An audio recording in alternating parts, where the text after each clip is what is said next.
Le livre du ciel, tome 1. Louisa confesse ses péchés à Jésus.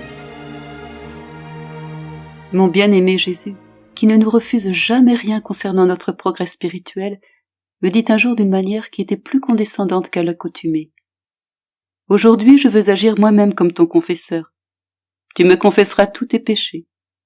Et pendant que tu le feras, je te ferai voir toutes les offenses que tu as commises et toutes les souffrances qu'elles m'ont causées. Tu comprendras ce qu'est le péché selon la capacité de l'intelligence humaine. Et tu préféreras mourir plutôt que de m'offenser à nouveau. Attentive à cela, anéantis-toi et médite un peu. Celle qui n'est rien a du ressentiment envers celui qui est tout. Le tout aurait pu faire disparaître le rien de la face de la terre.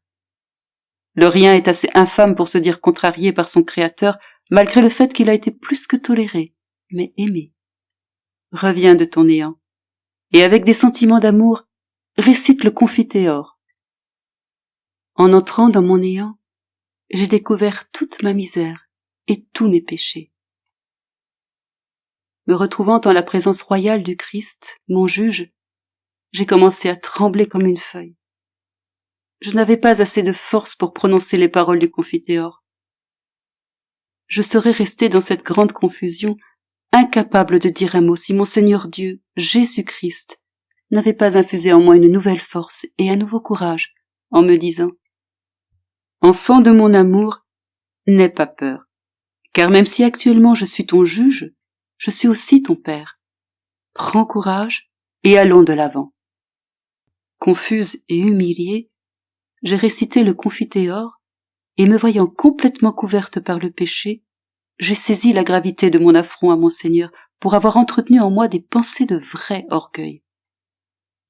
Je lui ai dit, « Seigneur, je m'accuse devant ta majesté du péché d'orgueil. » Alors Jésus dit, « Viens près de mon cœur amoureux et écoute. Ressens le tourment cruel que par ton orgueil tu as causé à mon cœur généreux. » Et moi, tremblante, j'écoutais son cœur. Comment décrire ce que j'ai entendu et compris en seulement quelques instants? Mon cœur tremblant d'amour battait avec tant de force que je pensais qu'il allait éclater. Au fait, plus tard, il m'a semblé que mon cœur avait été brisé par le chagrin, déchiré en morceaux et détruit. Après avoir expérimenté tout cela, je me suis exclamé plusieurs fois « Oh, comme l'orgueil humain est cruel!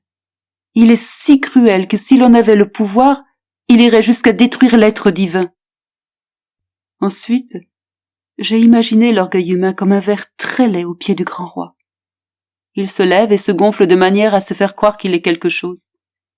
Dans sa grande audace, il commence petit à petit à ramper et à monter sur le costume du roi jusqu'à ce qu'il atteigne sa tête. Voyant la couronne d'or du roi, il veut la lui prendre et la placer sur sa propre tête. Il veut ensuite enlever au roi son vêtement royal, le détrôner et utiliser tous les moyens pour lui enlever la vie. Le ver ne sait même pas quel genre d'être il est. Dans son orgueil, il ne sait pas que le roi pourrait le détruire, l'écraser sous ses pieds, détruire ses rêves dorés d'un simple souffle. Les orgueilleux sont des effrontés, des présomptueux et des ingrats.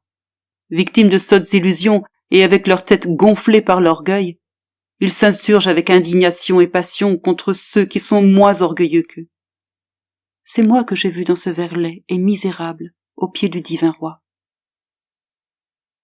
J'ai senti mon âme chanceler dans la confusion et la peine à cause de l'affront que je lui avais fait.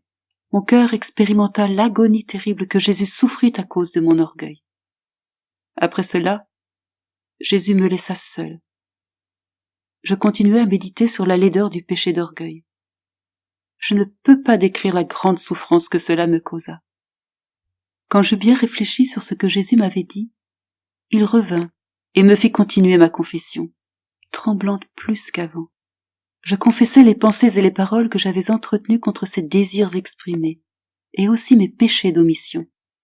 J'ai confessé tout cela avec tant de chagrin et d'amertume d'âme, que j'étais terrifié de ma petitesse et de mon audace d'avoir offensé un Dieu si bon, qui malgré mes offenses m'avait aidé, préservé et nourri. S'il ressentait de l'indignation envers moi, c'était à cause de sa haine du péché, et rien d'autre. Au contraire, sa bonté envers moi, une pécheresse, a toujours été très grande. Il me fit pardonner même quand devant la justice divine, il exposa mes faiblesses et mes fragilités. En échange, il me donna plus de grâce et de force avec lesquelles fonctionner. C'était comme s'il avait ôté le mur qui séparait mon âme de Dieu à cause du péché. Si les gens comprenaient la bonté de Dieu et la laideur du péché, ils banniraient complètement le péché de la terre. Ils seraient saisis par de grands remords et par la contrition pour leurs péchés, où ils mourraient. S'ils savaient l'infinie bonté de Dieu, ils se rendraient à elle. Et les choisis trouveraient auprès de Dieu une immense fontaine de grâce dédiée à leur sanctification et à leur béatification. Quand Jésus vit que je ne pouvais plus porter l'angoisse et l'amertume du péché, il se retira, me laissant plonger dans mes réflexions sur le mal fait par le péché. Dans sa bonté de toujours, il me préserva du jugement de son Père et il me donna des grâces nouvelles. Après un long intervalle, Jésus revint de nouveau pour me permettre de continuer ma confession, qui, quoique interrompue par moments, dura environ 7 heures. Quand le très aimable Jésus eut fini d'entendre ma confession, il quitta sa position de juge et assuma celle d'un père aimant.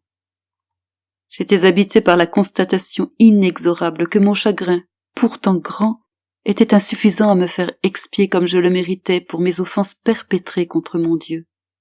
Jésus, pour me dérider, dit « Je veux ajouter un supplément. Je vais appliquer les mérites de mes souffrances du jardin de Gethsémani à ton âme. Cela suffira à satisfaire à la justice divine. » Je me sentis alors mieux disposé à recevoir l'absolution de Jésus pour mes péchés. Prosterné à ses pieds, pleinement humilié et confondu, je lui ai dit « Dieu très grand, j'implore ta miséricorde et ton pardon pour mes péchés si nombreux et graves. Je désirerais que mes capacités soient multipliées à l'infini pour que je puisse adéquatement faire l'éloge de ton infinie miséricorde.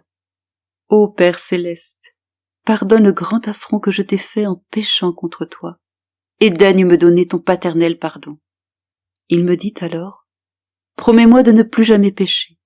Tiens-toi loin de l'ombre même du péché. » Je répondis « Oh oui, je le promets 1 millier de fois et je désire mourir plutôt que d'offenser mon Créateur, mon Rédempteur et mon Sauveur. Jamais, jamais plus. » Sur quoi, Jésus leva sa main droite, prononça les paroles de l'absolution et permit à une rivière de son sang précieux de couler sur mon âme.